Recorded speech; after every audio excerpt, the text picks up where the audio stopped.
සුබ දවසක් හැමෝට. මම තාම පොඩි දෙයක් පෙන්වන්න ගත්තේ. පොඩි නෑ මේ වාහනේ ලොකුයි.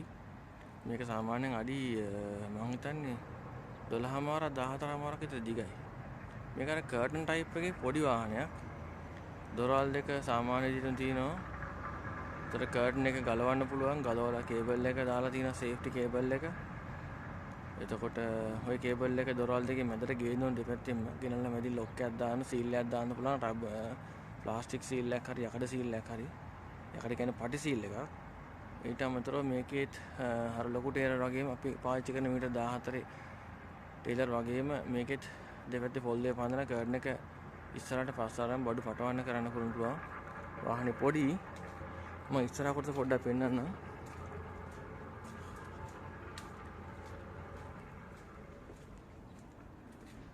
ඉතින් මෙන්න මේකේ උඩ කොටසේ මේ වාහනේ ඉන්න මහත්තයා නිදා ගන්න පුළුවන් කමක් තියෙනවා.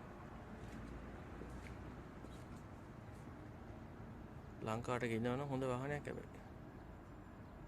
ජයෙන් ජය.